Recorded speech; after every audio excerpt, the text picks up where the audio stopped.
रहस्य कथा.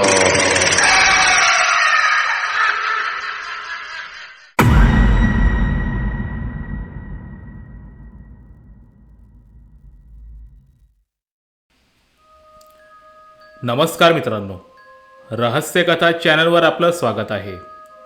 आजची स्टोरी सिंधुदुर्ग जिल्ह्यातील एका गावात राहणाऱ्या गोपाळ यांच्यासोबत घडलेल्या घटनेवर आधारित आहे. ही घटना 2016 सालची आहे. गोपाळ यांचा भाऊ अजिंक्य हा गणपतीला मुंबईहून गावी आला होता. गणपती येणारीची सर्व तयारी सुरू झाली आणि बघता बघता गणपतीही आले. 5 दिवस त्यांची भक्तिभावाने पूजा आणि सेवा त्यांनी केली. गणपतीच्या आरत्या, पूजा, अर्चा, नैवेद्य आणि गणपतीच्या गाण्यामुळे जणू 5 दिवसात घराला स्वर्गाचे स्वरूप प्राप्त झाले होते. दिवस सरले आणि आपल्या लाडक्या गणपती बाप्पाने सर्वांचा निरोप घेतला. यानंतर घरात सर्व काही सुनसान झालं होतं. गणपती गेल्यावर दुसऱ्या दिवशी अजिंक्य मुंबईला जायला तयारी करू लागले. रात्रीच्या ट्रेनने ते मुंबईला परतणार होते. बघता बघता दिवस मावळला आणि रात्र सुरू झाली. मुंबईला परतायची तयारी पूर्ण झाली होती. वाडीमधील सर्व मित्रमंडळींना भेटून अजिंक्य घरी आला आणि रात्री जेवण करून जायला तयार झाला. कणकवली येथे रात्रीच्या 11ची त्यांची ट्रेन होती. कणकवली येथे त्यांना सोडायला गोपाळ आपल्या गाडीतून जाणार होता. जेवण खावण झाले आणि देवाऱ्यातील देवांचे पाय पडून अजिंक्य आणि गोपाळ रात्री 10 वाजता कणकवली येथे जायला निघाले. बारीक बारीक लागणारा पाऊस, वादळी वाहणारी हवा, दुतर्फा हिरवेगार झाडी, किर्र घनदाट अंधार यात गाडी चालत होती. दोन्हीही भावांचे बोलणे सुरू होते. बोल बोल म्हणताना 1 पाऊण तासात गाडी कणकवली येथे पोचली. चल येतो मी, काळजी घे. वहिनीला बोल पुढच्या महिन्यात माझा मुलगा आणि माझी बायको येणार आहेत. त्यांनाही चावी द्या. आणि हो, जाताना सांभाळून जा. अंधारात जपून गाडी चालव. कोणी काय दिसला तर गाडी थांबवू नकोस. येतो मी, दाटलेल्या आवाजात अजिंक्य म्हणाला. दादा, सांभाळून जा हा, आणि पोचताच कॉल कर.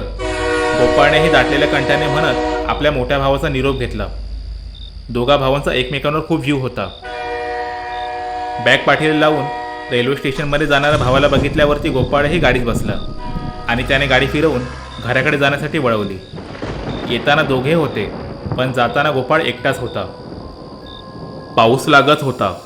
विजा कडकडत होत्या. त्यामुळे विजेच्या उजेडामध्ये कधी कधी काही क्षणासाठी अंधार गायब होत होता. अंधारात गाडी चालली होती. मुख्य रस्त्यावर असेपर्यंत आजूबाजूला येणाऱ्या काही गाड्यांची आणि रोडवरील लाईट्सची त्याला साथ मिळत होती. पण आता मुख्य रस्त्यावरून गाडी ही छोट्या अंधाऱ्या रस्त्याला वळाली. काही किलोमीटर प्रवास केल्यानंतर एका तिठ्यावरून गाडी ही उजवीकडे रस्त्याच्या बाजूने आत शिरली. दुतर्फा असणारं घनदाट जंगल, लहानसा रस्ता आणि सर्वत्र अंधार, असं ते वातावरण होतं. पावसाच्या थेंबामुळे गाडीच्या समोरच्या काचेवर निर्माण झालेलं दुर्कट दृश्य आणि त्या काचेवर चालणारा व्हायपर व शांत वातावरण यामुळे वातावरण भयावह झालं होतं. इतक्यात त्याला समोर एक तिठा दिसला आणि त्याने तिठ्यावरून उजवीकडे रस्त्याने प्रवास सुरू केला. त्याला काहीतरी विचित्र वाटलं. हा तिठा तर आपण पार केला होता ना मगाशीच, मग परत कसा काय आला, असा त्याच्या मनात विचार आला.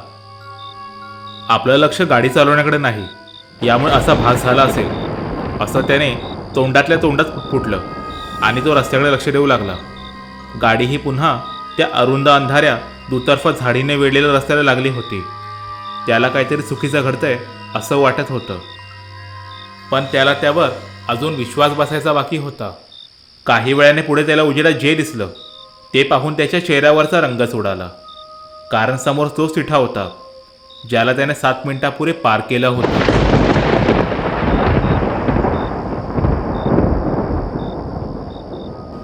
अरे देवा, ह्या काहीतरी विपरीत दिसता हा. माका ज्या गोष्टीची भीती होती ह्या त्याच वाटता हा.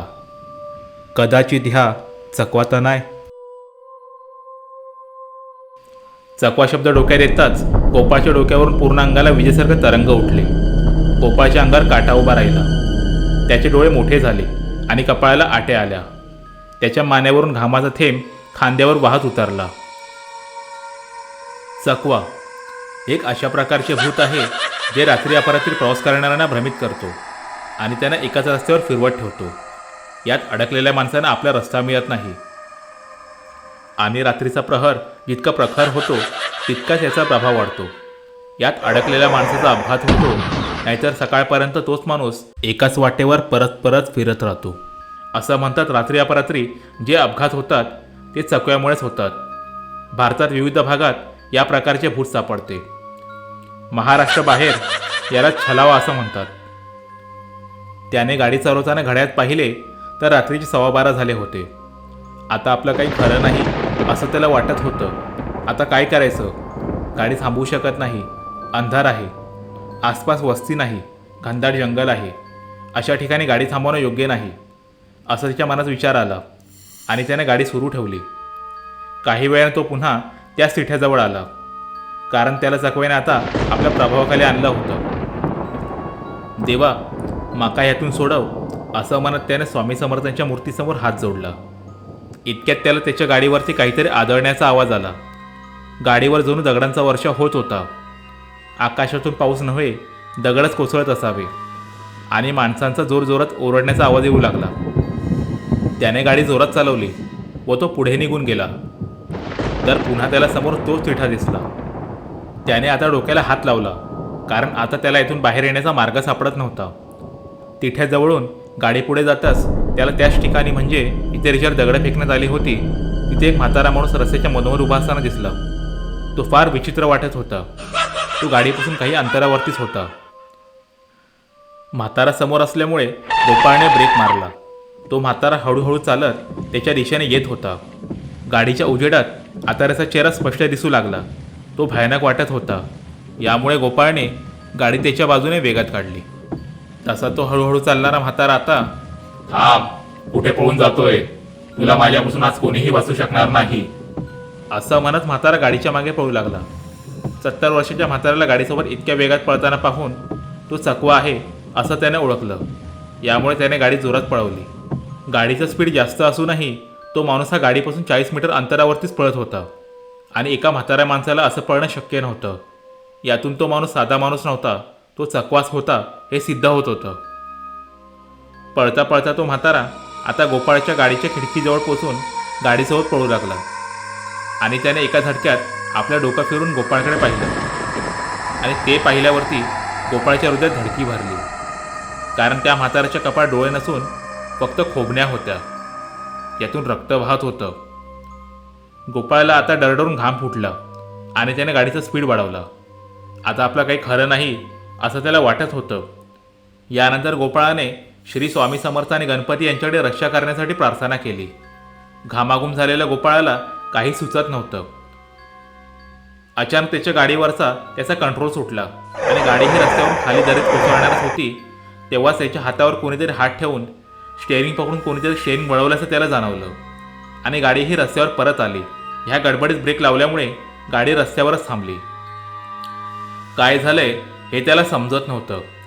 इतक्यात त्याला गाडीच्या समोरच्या आरशात त्याच्या गाडीचा पाठलाग करणारा म्हातारा गाडीपासून काही अंतरावर उभा राहून हातपाय आपटत काहीतरी बोलत असताना दिसला.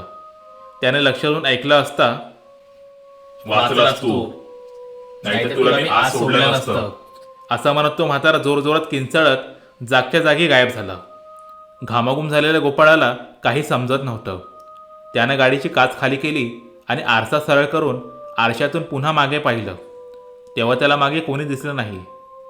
आणि इतक्यात समोर एक दुसरा म्हातारा माणूस, जो शरीराने थोडा लठ्ठ होता, तो चालत गाडीजवळ आला आणि त्याने खिडकी ठोकून त्याला म्हटलं, बाळा, रस्ता भटकलायस, इथून सरळ जा आणि परत गाडी थांबू नकोस.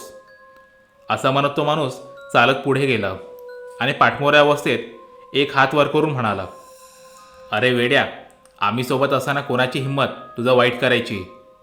आम्ही होतो, आम्ही आहोत आणि आम्ही कायम राहू. भिवू नकोस, मी तुझ्या पाठीशी आहे. असं म्हणत तो वृद्ध माणूस एका प्रकाशात परिवर्तित होऊन गायब झाला. स्वामी, तुम्ही स्वतः आलात मला वाचवायला, असं म्हणत त्याच्या डोळ्यातून आनंदाश्रू वाहत होते. अंग भक्तीने थरथर कापत होते. त्याने स्वामींच्या मूर्तीपुढे हात जोडले. आता जातोयस का त्याला सोडू परत तुझ्या मागे? असं त्याला आवाज आला. जातो जातो असं म्हणत त्याने गाडी सुरू केली आणि गोपाळ आपल्या घराच्या दिशेने निघाला. संपूर्ण प्रवासात त्याच्या डोळ्यात अश्रू वाहत होते. चक्क स्वामीने त्याला दर्शन दिले होते आणि त्याचं रक्षण केलं होतं। यामुळे त्याच्या मनात प्रचंड भक्ती निर्माण झाली होती व भीती संपली होती। घरी जात असताना हातपाय धुवून घरातील मंदिरात जाऊन स्वामींना नमस्कार केला आणि सर्व प्रसंग घरातील लोकांना सांगितलं। अशा प्रकारे सकळमध्ये अडकलेल्या आपल्या भक्ताची स्वामींनी सुखरूप सुटका केली होती। तर ही होती आपली आजची कथा। आपल्याला आमची आजची कथा आवडली असल्यास कमेंटमध्ये श्री स्वामी समर्थ लिहा आणि पुढे येणाऱ्या नवनवीन कथा ऐकण्यासाठी आपल्या चॅनलला अवश्य सबस्क्राईब करा।